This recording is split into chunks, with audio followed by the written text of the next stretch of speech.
Thank you for that kind introduction. Thanks to the Ripon Society. Jim, thank you and your staff for all your hard work, and of course, for all of you coming out here this morning. Appreciate it greatly, appreciate the invitation. And I really am thankful that all my subcommittee chairmen, I think, have shown up. Is Duncan Hunter here?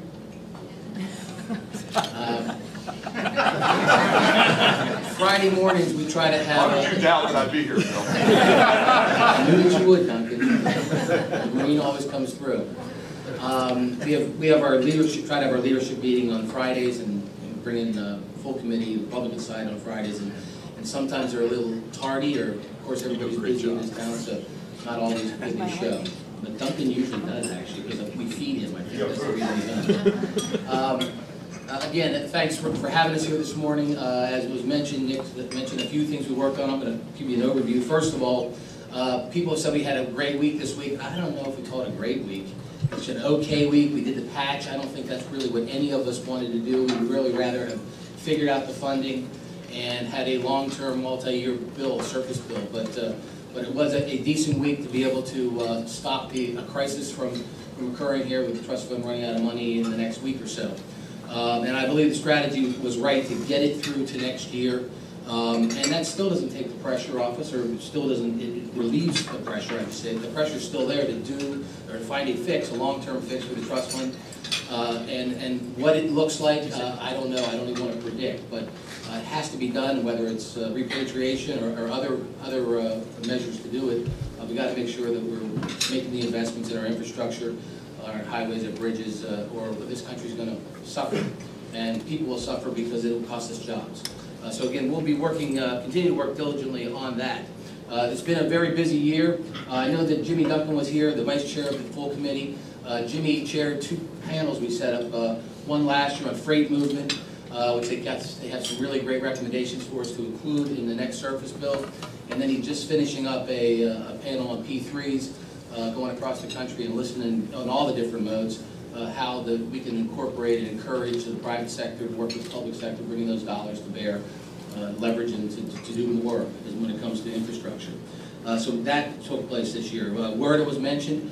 I'm not going to go into the details, but I know the subcommittee chairman here that can talk about the work that they did. But WRDA was something that Bob Gibbs and I worked very hard on, and we were fortunate to be able to pass it through. And so I'll tell you, since my father's name was evoked, I got to tell you a little Bud story. I got lots of Bud stories. But, so we passed it off the House floor, the WRDA bill, 417 to 3. And Bob and I know exactly who the 3 were. We passed the 417, so everybody's saying, you know, patting everybody on the back. And I'm walking off the floor, and I said to my staff, find out what my father passed his last WRDA bill. So they find out, and they come back. I got 417, he got 418. But there were 5 people that opposed him. And I said to him, you know, you had 5 opposed you on the last WRDA bill. And he said, I know everyone that opposed me on that bill. So again, he beat me by 1, but still, it was a great victory and a lot of hard work that Bob and the others put into it. The other things we're working on, Coast Guard, Duncan Hunter put together a great reauthorization. In the Coast Guard, we passed, now we're waiting for the Senate to do something. Nobody's holding their breath. Aviation, Frank LoBiondo has been doing a lot of oversight work this year to make sure we're preparing ourselves for the next FAA reauthorization. And also, Frank, myself, and Sam Graves are sitting down on a monthly basis with the stakeholders to start this conversation on what we can do to really reform and change. And I think it needs to be big, I think it needs to be bold on an FAA reauthorization bill to change what we do in the realm of aviation. Because if we don't do something, I believe we're going to lose our leadership in the world of an industry that we invented in the United States. And for us to lose that is wrong. And it's not about protectionism, it's about lowering the barriers, the hurdles, the different tax challenges we put on the industry, making sure that they can move fast, making sure they can stay in the lead in the world. And so that's something we're going to be working on, and we have been working on.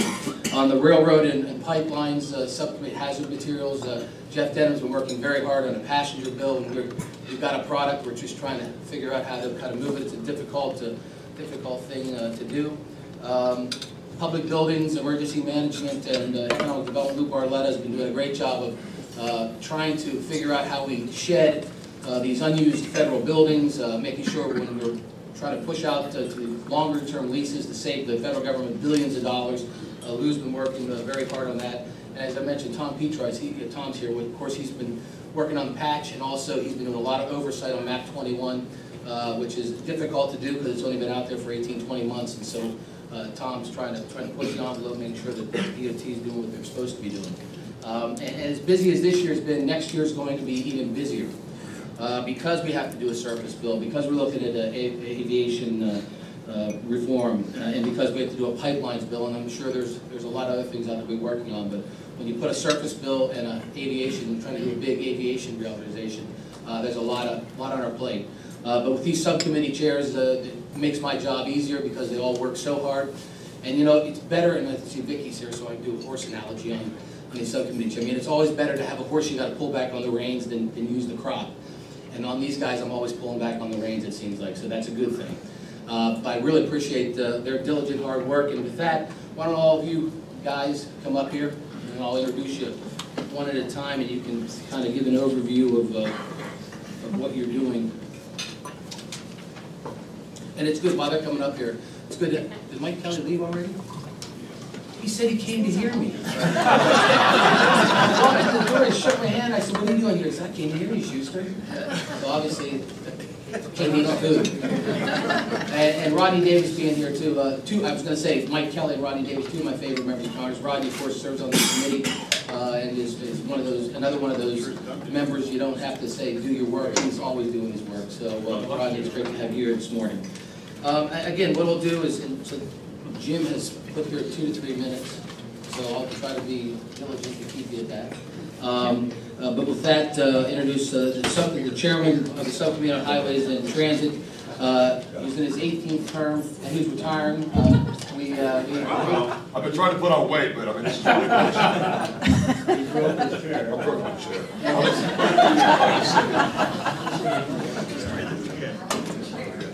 I'm not sitting there yet. Get a different chair. I'm serious. Here, let me get this chair.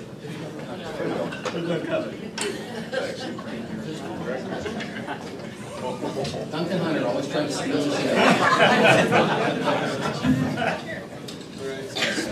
Let me start over. Tom Petri, in his 18th term, is retiring this year. We're going to miss Tom's knowledge and experience, and we're obviously going to wish him well at whatever he does. So I'm sure he'll be available to be able to tap into that, him as a resource for that, all that wisdom and knowledge that he's gained over the years. So with that, Tom, why don't you go ahead?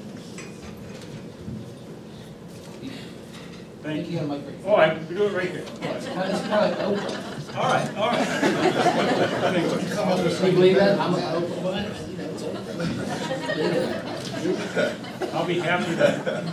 We just say one nice thing about Jim Councilman, who's done a great job of building the organization, and he actually has been doing that on the strong shoulders of the fellow who really started the Ribbon Society Washington version, Rick Kessler, who's sitting in the back as a supporter of this event. The chairman covered all the things that the different subcommittees are doing and our committee is attempting to do, and he's been providing great leadership. One of the things that is important as we go forward with the highway bill is to remember that he has said over and over again, unlike some others, all options are on the table. Not ruling out one option or another. And I just thought we ought to be a little realistic about one of the traditional options that we have.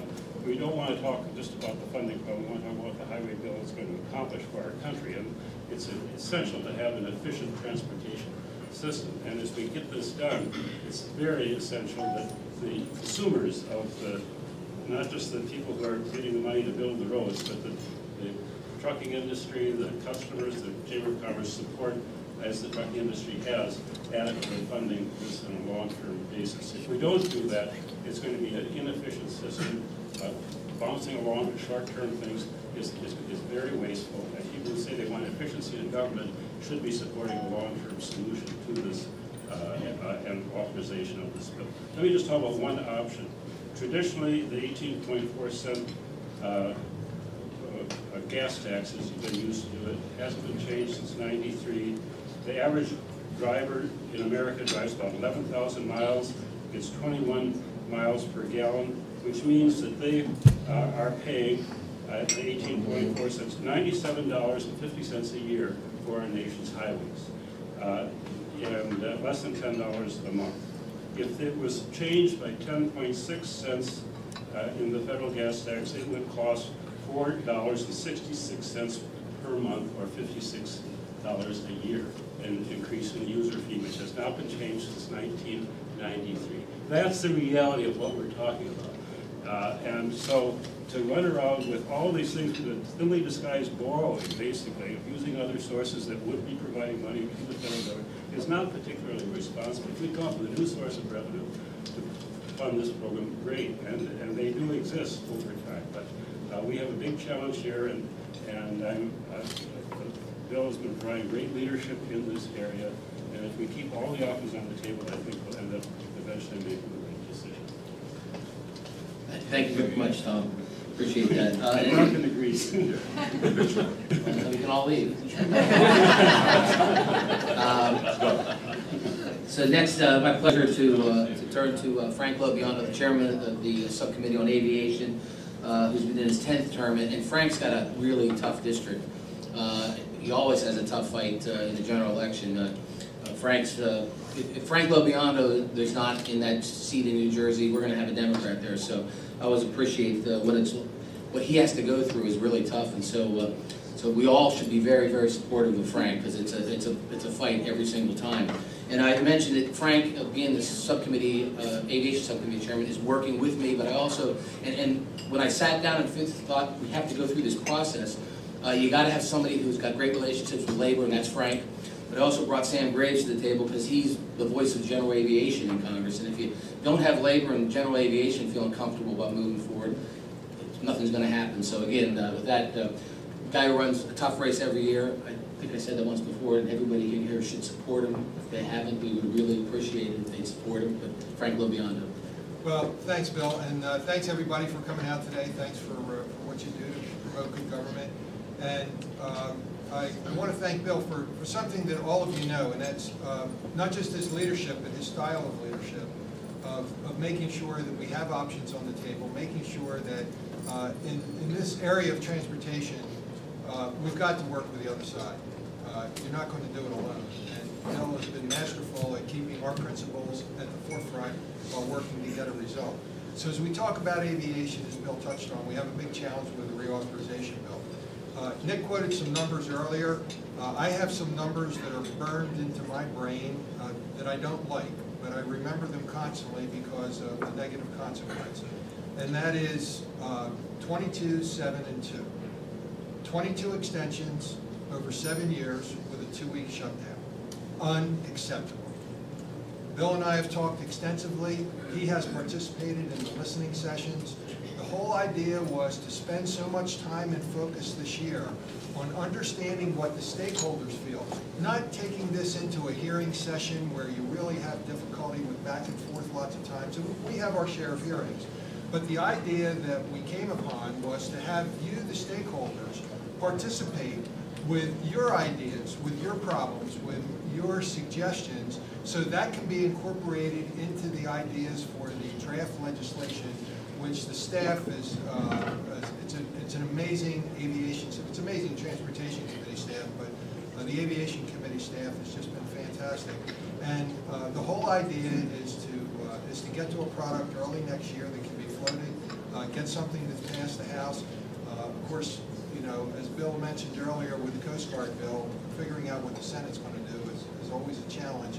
But I am pretty optimistic that we're going to have something for everybody to look at. It's going to be a good bill. There's tremendous economic opportunity. Besides the economic risks, if we don't do the good things, there's tremendous economic opportunity. And that's what we're going to focus on as we try to incorporate all the ideas from the great stakeholders that we have. And it's a pleasure and an honor to work with everyone, and I'm looking forward to a great year next year. Thanks a lot, Frank. And next, the guy that I've been giving the hardest time to, Duncan Hunter, because he and I share the same great fortune and sometimes misfortune to have followed our fathers into Congress. The only thing I have harder than me that he has is he shares his father's same first name, so they call him Duncan and he responds to it. When they call me Bud, I got a sometimes figure out who's talking to me. But in my family, there's Bud Shuster, there's Bill Shuster, and my brother's Bob Shuster, so my mother doesn't even get it right. But it's all BS in the Shuster family, and it's serving. So with that, Duncan Hunter. Hey, thanks, Bill. Hey, everybody. Coast Guard Good morning. Subcommittee. Coast Guard Subcommittee. So, keep it brief. What's great about the Coast Guard and Maritime Subcommittee is that we get to write cabotage laws. That's maritime laws. The laws that are there to protect the ability for us to control our waterways and to build ships. And that's a big deal, especially when you come from my background as a United States Marine, to be able to offset the lack of Navy shipbuilding with Jones Act shipbuilding, with Coast Guard shipbuilding, because that's what kind of keeps our shipbuilders going. You had Great Britain a few years ago try to make an aircraft carrier. Great Britain could not make an aircraft carrier. They had to hire South Korea. And that's incredible for a nation who ruled the oceans for hundreds of years. We don't want to get there. And on the Bill said we're not protectionists, talking about something else. On the Coast Guard Maritime Subcommittee, we are protectionists. We believe that there are things worth protecting, and one of those things is shipbuilding. On the other side of that, we have Coast Guard. All the stuff going on with South America, Central America, all the drugs coming in, the Coast Guard interdicts more drugs in 1 quarter than every law enforcement agency in the country throughout the entire year. Okay? Sometimes they catch more in just one bus than every law enforcement agency throughout the nation, throughout the entire year. So the Coast Guard's out there keeping things safe. At the same time, we don't want them being burdensome on our fishermen. We don't want them being burdensome on our boaters. We don't want the EPA trying to overregulate our small boats, our big boats. We want to keep commerce going. We like short-term shipping, short-lane sea shipping. There's lots of things. The idea, though, is to make sure that commerce is flowing, people are free, people are safe, and that the government agencies are doing the job that they're supposed to do and not being overbearing. So it's a great subcommittee to have. Vicki, my chief of staff, and I really enjoy it. We get into it. It's an honor, Bill. Thanks for letting us do it. And that's it. Thanks, Duncan. And Duncan mentioned, we don't shipbuilding, we lost our edge on it. And so now what we have to do is play defense and protect it. But that's what I'm talking about. The converse of that is on aviation. If we'd have done the right thing 50 years ago in shipbuilding and made sure that they were competitive and didn't put these rules and regulations in place, we'd still have a vigorous shipbuilding capability. And now, doing it on their own, now we've got to rely on making sure that we can still build a ship. And that situation with Britain is sad, that a naval power can't even build a ship today. So with that, turn to who's next on the list? Lou Barletta, the mayor of Hazleton, Pennsylvania, and a former construction company owner. So his position on the chairman of the Subcommittee on Economic Development, Public Buildings, and Emergency Management. This is a guy who's really an expert in dealing not only with the issues of buildings and how we move forward efficiently. Being a small business owner, being a mayor of a small city, is a perfect fit for this subcommittee, and the perfect fit for the committee. As I said, his family, and he's been on the back of a truck with asphalt in it a couple of times. So with that, Lou Barletta from the I don't even know the district. I only know one district in Pennsylvania. It's like the 11th district, and Lou ran 3 times. So the 3rd time was a charm, not a strikeout. So Lou Barletta. Thank you. When I got to Congress, there was one thing I wanted to do, and that was to serve on the Transportation and Infrastructure Committee.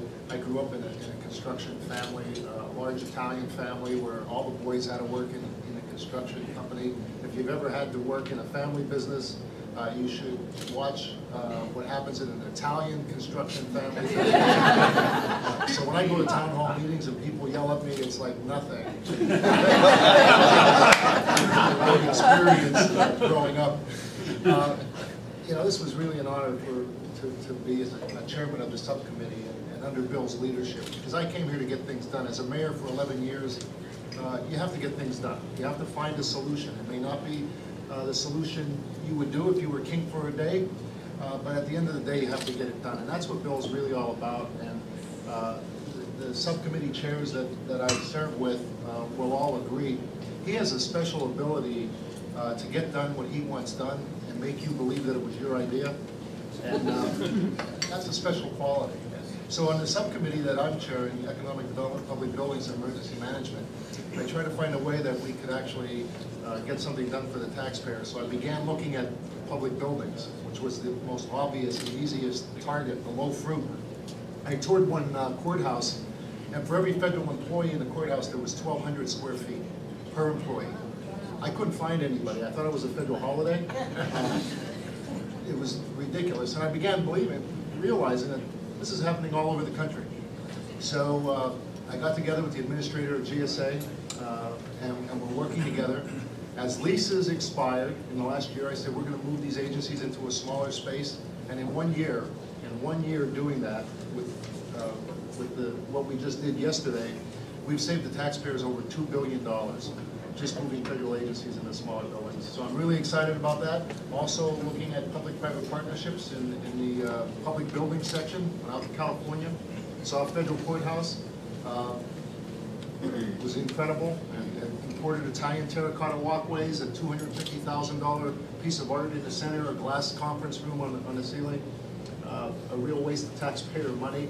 Went up the line.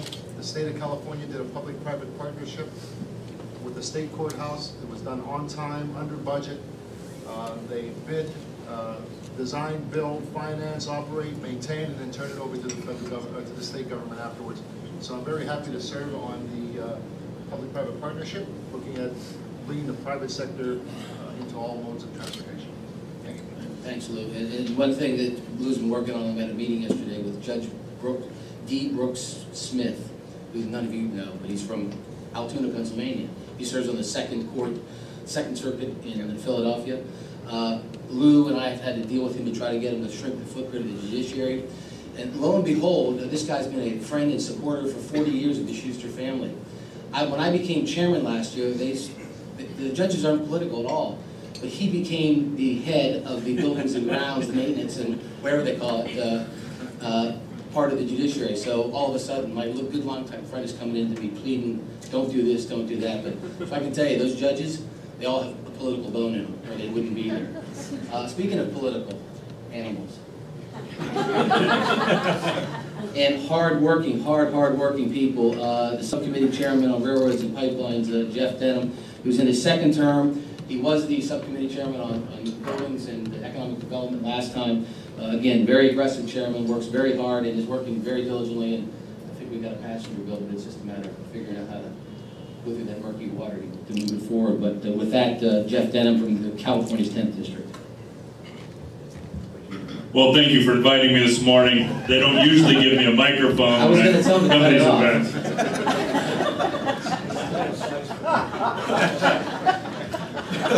Yesterday in our hearing, Bill said, everybody use the microphone until I had my opportunity to vote aye on the bill. I grew up in a very loud family. Keep going with it.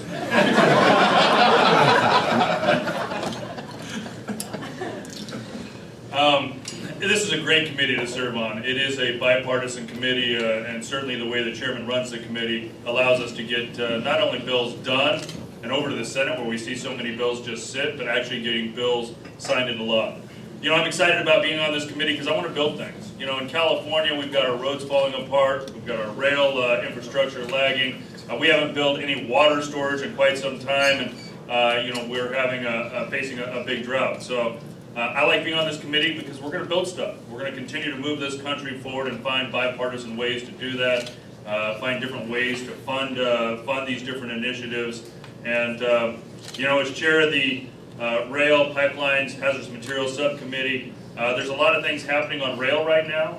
Certainly dealing with a lot of rail safety issues. You know, with Bakken Shale has changed the dynamic of rail across the country. Not only from some of the safety challenges, while rail is still a safe, very safe way to move products, it has changed some of the dynamics, and we're also dealing with the passenger rail reauthorization bill at the same time.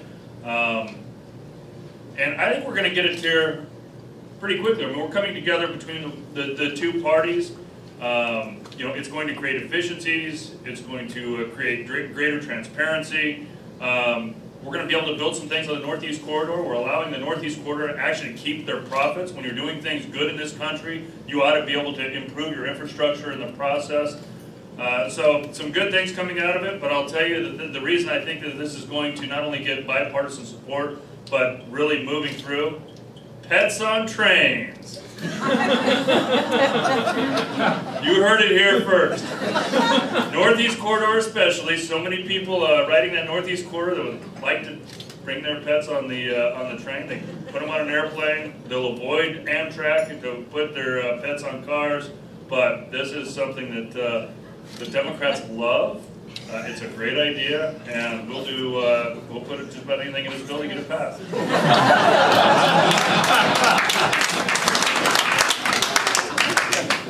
I like that. And again, thank you for having me this morning. We had a malfunction yesterday too in the committee. Well, first I asked everybody to speak into the mics and I forgot about Denham, and so he blew the room up. I think you're the one that caused the problem. The system went down, and nobody knew what to do because I said, well, the guy's got the plugs in his ears, so, you know, the reporter.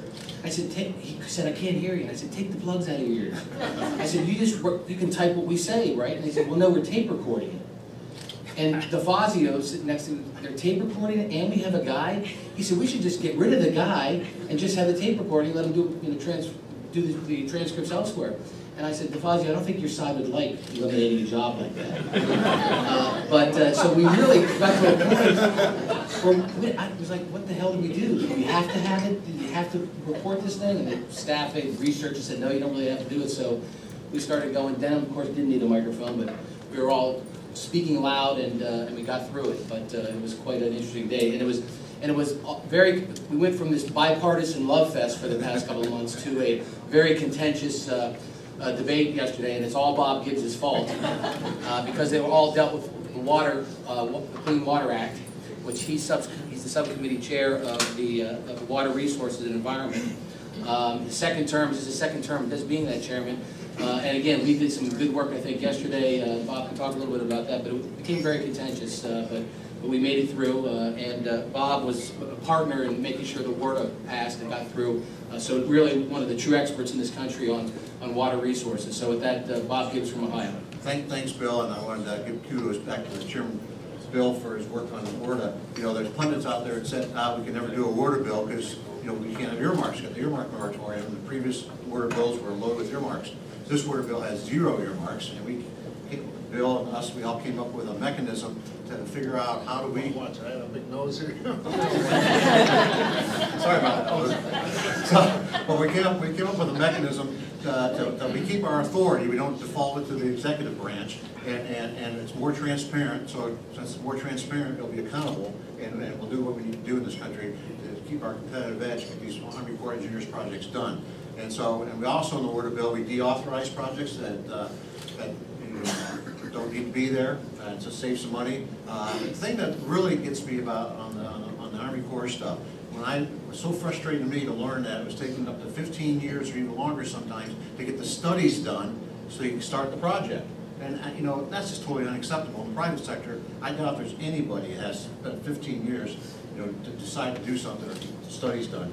And we have this 3x3x3 initiative where we're going to get down to 3 years, and we're going to get the Corps between the 3 different levels, the district, regional, and DC level, working together, and also working together with the other federal agencies, have to be involved from day one, not come in afterwards and do all the what-ifs and delays. So a lot of good things in the WRDA, with the maritime transportation system and flood control and eagle restoration. But one reason we've been competitive in this global marketplace is because we've been blessed with a maritime system, our inland waterway system, and all our ports to efficiently move commerce. And I like to say Florida's a dock, when you think about it. But so the WRDA bill is moving on. We got it done, and we're going to get it implemented. And now, also on my subcommittee, we have jurisdiction on the Clean Water Act, the U.S. EPA, and I'm focusing on that. And yesterday was a real good day. I felt good yesterday. We passed several bills out, but one was what we call WOTUS, Waters of the United States. Here back in April, the Army Corps of Engineers and U.S. EPA did a joint proposed rule on really their massive expansion of their jurisdiction, I call mission creep, and far as we know, no state EPA supports this proposed rule. Right there, I'll tell you something. It's a massive land grab, property rights grab, and when you start talking about implementing the Clean Water Act on all waters in the United States, road ditches, streams, literally puddles, grass waterways on my farm, you know, that opens it up to a whole new level of permitting that's not there before. And the other side of the aisle tries to imply that, you know, if we don't do this, the waters that most people know that aren't navigable aren't being regulated. Well, that's not true. The states are doing them. I said yesterday, this isn't the 1960s. You know, since the Clean Water Act was passed in '72, states have ramped up, and we're doing a pretty good job cleaning up point source pollution, non-point, and you know, we've got more challenges obviously. But one other bill was federal cooperativism, I can't say it today, but working together. And the Clean Water Act was set up to be a partnership between the federal government and the states. The states submit plans. They're up for review every 3 years, approved by the federal EPA, and let the states go do their job. And this administration's moved away from that, and that's something to roll back. The other bill was permitting. We've seen the EPA come in and revoke permits, and in one case, 3 years after the permit was issued, for not being in violation of the permit. It's really a political agenda. And now we've seen instances where they come in and try to preempt permits, not even give the private entities an ability or a chance to go through the process. And I said yesterday, we need to let the permit process work and let the experts, in this case the Corps of Engineers, make the decisions, the evaluations. They might not get their permit, but let the process work. But the other side seems to just want to shut it all down, and you know, that shuts down economic growth and job creation. And so we're for common sense reforms of the EPA, that sometimes I call Elimination of Productivity Agency. But anyways, you know, we need common sense reforms, and I think, you know, I've said this a lot. A growing, vibrant economy provides the resources to protect our environment. Economies that are struggling doesn't provide the resources. You look at third world countries, you look at my own hog operation. Years we weren't making money in the hog business, we focused on trying to stay in business. Years we were making some money, we could do things out in the farm that would improve and enhance the environment. And so I think it goes hand in hand. A growing, vibrant economy, it helps enhance the protection of the environment, both on the air side and the water side, because everybody wants clean air and clean water. So it's great working with Bill and the rest of the subcommittee chairman. It's a great committee, and I love your thing about the BS, but it's not really BS with Bill. So. Well, thanks a lot, Bob. And again, I want to say, I think it's demonstrated here. For those of you who haven't met these subcommittee chairmen, it's a great honor for me to be on the team with them because they all work very, very hard. I think they've demonstrated here their knowledge of their subject matter, which is extremely important and a tough job to get things done. And they've also, I think, demonstrated one reason I like them is we have fun. Because, you know, this job is tough, and if you don't spend some time laughing a little bit, it can be awfully bad. So we work hard, but we laugh a good bit too. Right, Denham?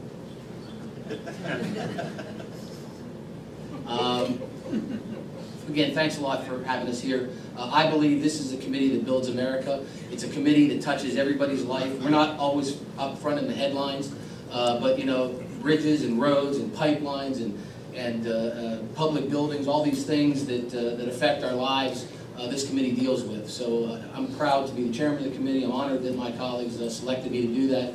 And we're going to continue to work hard, trying to produce bipartisan bills when we can. And when we got to produce good legislation on a Republican side only, we'll do that too. So again, I really appreciate the opportunity to be here. And Jim, I think I'm about a minute over. No, you are right on time. Thank you all very, very much.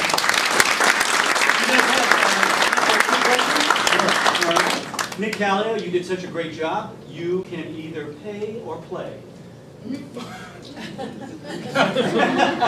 that way I can pass my question on? You can pass your question. I'll pass my question on to someone else. Okay, Ralph Hellman. Yeah, I want to get to the point that Chairman Petri mentioned about the highway bill and gas taxes. There's been a lot of talk about the fact that, you know, general treasury revenues are not going to be able to subsidize highways, and you're going to have to do a highway bill. The decline in revenues because of great cars like Priuses and hybrids and all that are causing the decline in revenues. Do you think that is politically viable? And if not, a gas tax increase, and if not, what is the other potential source of income that you guys could tap to do you know, a highway bill? I'll take it first, and Tim, you can answer. I don't think it's politically viable to do it standalone. If you have a big, broad package that includes a lot of really good stuff and some stuff that, you know, you got to eat, which of course that's the way legislation gets passed around here all the time. I think it's possible. But in long term, the long-term solution is you got to do something different than the current gas tax. But we're not in a position right now, I think, to really do that. And then I mentioned repatriation of funds. That's something that's talked about. Some other things. Yeah, I think we've been doing experiments in Iowa and Oregon in particular to try to switch to a mileage tax of satellite, which is the future, and it's the politics of it. But it seems that what will happen likely is there'll be a consortium of the states that will come up with a platform. People get nervous if the federal government is doing it directly, because if there's abuse, who do they run to? So there's a big brother problem. But if it's done by someone else, it can be policed by the federal government or agency. So that seems to be the psychology of it, and it is moving forward. But it's not going to be for this highway bill. Maybe 6 years from now. The next chairman. In Canfield. Mr. Chairman, thank you for being here this morning. Congressman Delaney has an infrastructure bank proposal that seems to be gaining in momentum, and part of that proposal would effectively set up a new Fannie Mae for guaranteeing infrastructure bonds, thereby displacing private companies that already do that. What's the prospect for that ever being? I think based on Fannie and Freddie's performance, we don't want to see anything like that at the federal level.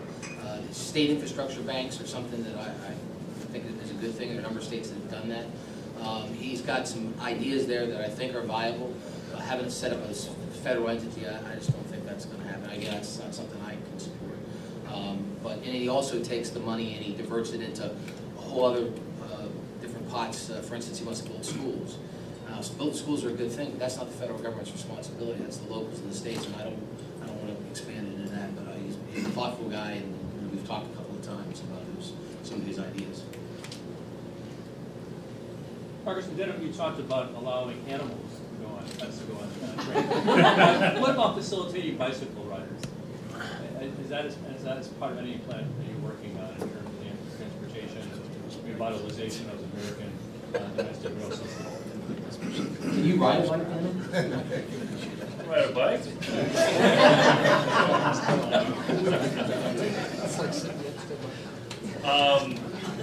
It hasn't really even come up. So, I mean, at least for Amtrak riders. It comes up a lot on our metros, and all of our metros seem to be facilitating that. I think Amtrak does it. I mean, I've seen bikes go on Amtrak before. They do, but I don't know if they have them on every train. No, every train.